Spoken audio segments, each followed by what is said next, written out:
Ce programme vous est offert par Illico Cash.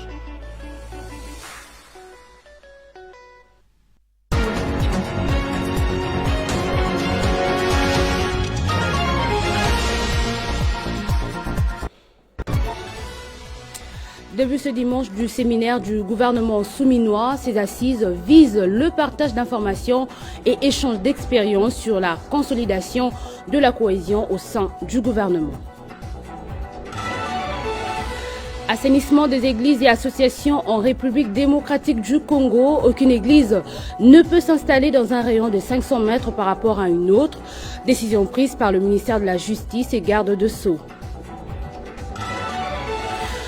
En sport, composé de 10 personnes, la délégation de la RDC séjourne déjà en France pour participer aux Jeux Olympiques Paris 2024.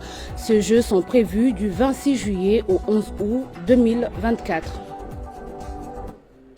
Nouveau journal sur Télé 50. Merci de votre fidélité dans l'actualité. Je l'ai dit en titre, le séminaire du gouvernement souminois débute ce dimanche à Kinshasa jusqu'au mardi 23 juillet. Il s'agit d'un séminaire de partage d'informations et échange d'expériences pour la consolidation de la cohésion au sein du gouvernement. Ces assises visent également à bien assurer l'exécution harmonieuse du programme gouvernemental destiné à répondre aux préoccupations de la population congolaise. L'organisation de ce séminaire fait partie des recommandations de l'Assemblée nationale à la suite de l'adoption du programme du gouvernement souminois. Ce séminaire est une occasion de partager les informations, d'échanger les expériences afin de consolider la cohésion au sein du gouvernement souminois et d'assurer l'exécution harmonieuse du programme gouvernemental destiné à répondre aux préoccupations de la population congolaise. Comme annoncé dernièrement par la première ministre Judith Souminois, ces assises débutent ce dimanche. 3 jours de réflexion jusqu'au mardi autour du thème « Sceller les pactes d'engagement citoyen par la promotion de la performance dans la gouvernance et l'implémentation efficace des réformes en exécution du programme d'action du gouvernement 2024-2028 ». Pour cette première journée, le programme prévoit uniquement les discours d'orientation du président Félix-Antoine Tshisekedi. Passer au peigne fin les 6 piliers annoncés par les présidents de la République.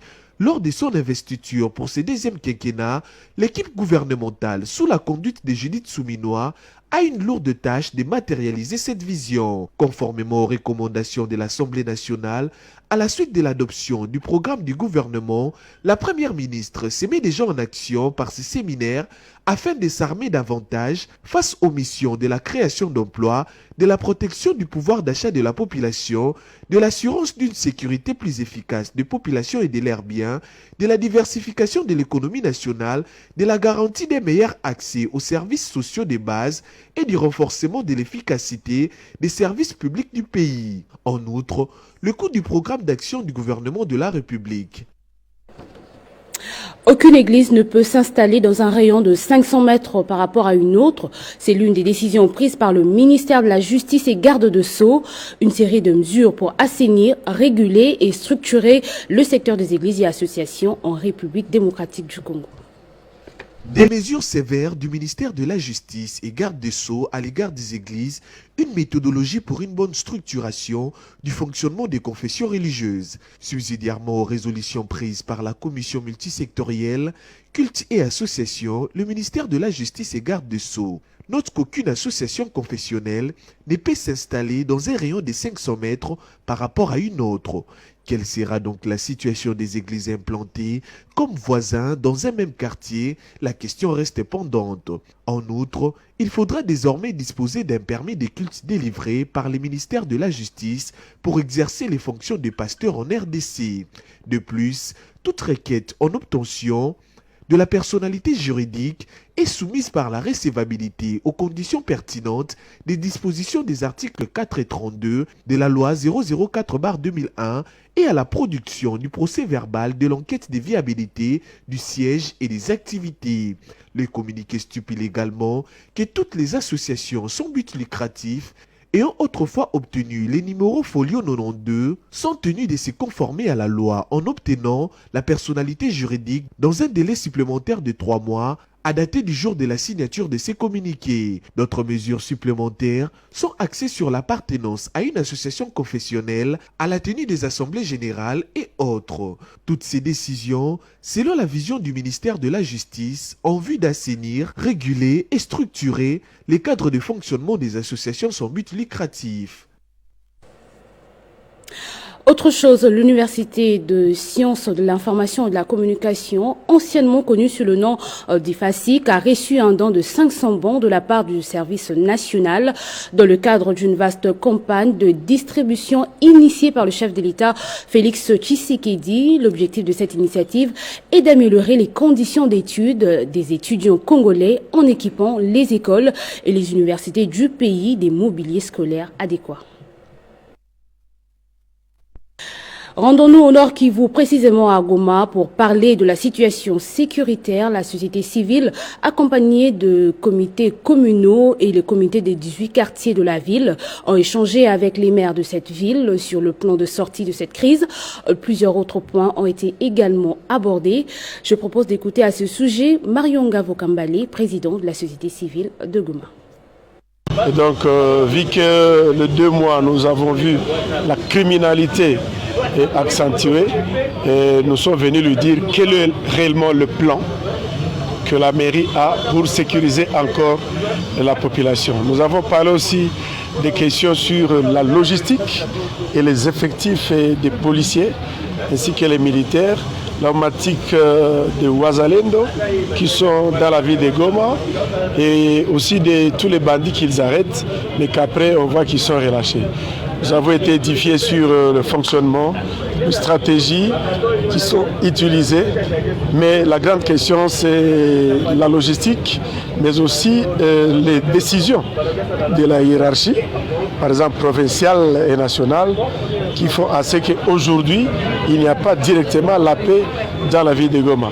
Donc nous lui avons fourni beaucoup de recommandations par rapport aux effectifs, par rapport aux unités techniques et tactiques, par rapport au ravitaillement, n'est-ce pas, d'autres unités, relever aussi ces militaires de s'attendaient pour que nous puissions encore avoir une ville qui, n'est-ce pas, peut penser encore à la paix. Nous avons relevé la problématique sur la frontière entre la province, entre la ville de Goma et le territoire de Nyiragongo.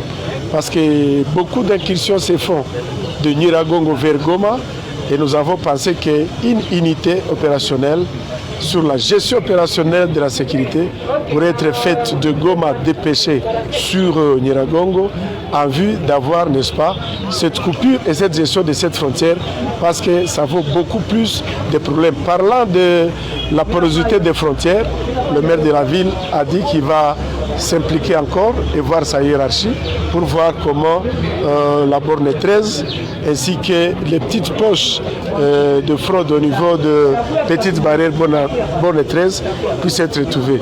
Nous attendons si ces mesures seront prises en charge et nous reviendrons tous les jours pour essayer de voir comment l'infiltration et la sécurité et l'insécurité peuvent être bannies dans la ville de Goma. Et puis sachez qu'au moins 10 000 déplacés sont déjà retournés depuis janvier dans leur village situé dans le groupement Bassounou, territoire d'Irumu. Ce mouvement de retour est dû à l'amélioration de la situation sécuritaire dans cette entité. À leur retour, ces personnes ont trouvé leurs maisons détruites ou incendiées par les groupes armés ou encore endommagées à la suite des intempéries. Selon les autorités coutumières locales, ces retournés vivent dans des conditions très précaires. Ces personnes sont venues de grandes agglomérations dans Mambasa, Komanda et Bunia. Ils sollicitent l'accompagnement du gouvernement et des humanitaires à travers des projets, des solutions durables en faveur des milliers des sinistrés dans cette entité.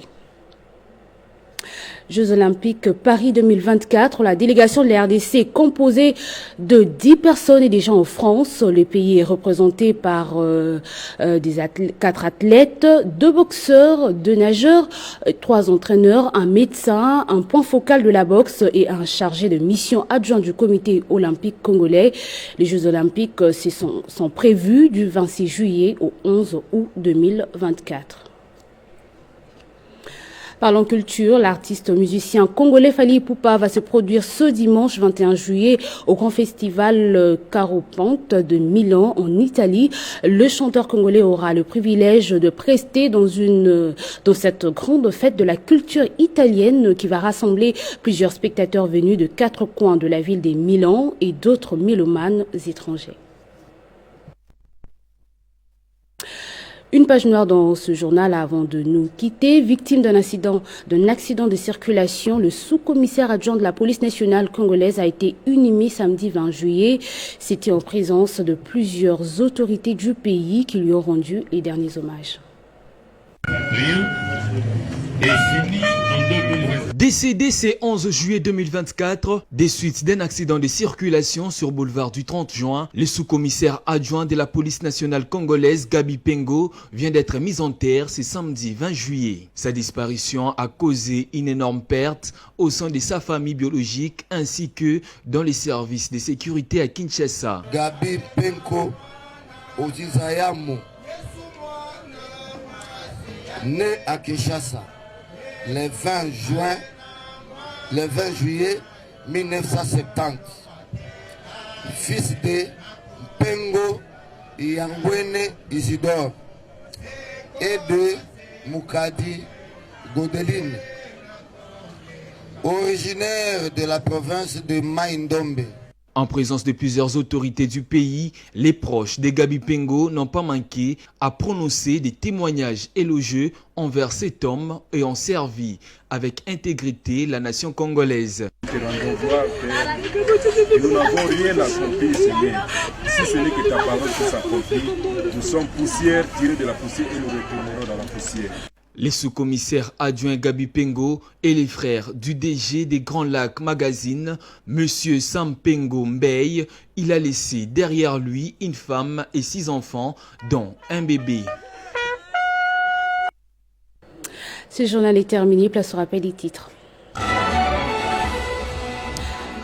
Début ce dimanche du séminaire du gouvernement souminois, ces assises visent le partage d'informations et échange d'expériences pour la consolidation de la cohésion au sein du gouvernement. Assainissement des églises et associations en République démocratique du Congo. Aucune église ne peut s'installer dans un rayon de 500 mètres par rapport à une autre. Décision prise par le ministère de la Justice et Garde de Sceaux. En sport, composé des 10 personnes, la délégation de la RDC séjourne déjà en France pour participer aux Jeux Olympiques Paris 2024. Ces Jeux sont prévus du 26 juillet au 11 août 2024. C'est par ici que se referme complètement ce journal. Merci à vous de l'avoir suivi, Madame, Messieurs, votre fidélité nous honore.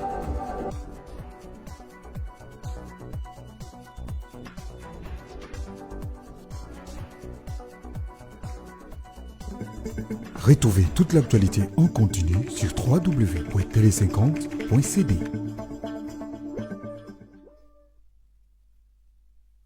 Ce programme vous a été offert par Illico Cash.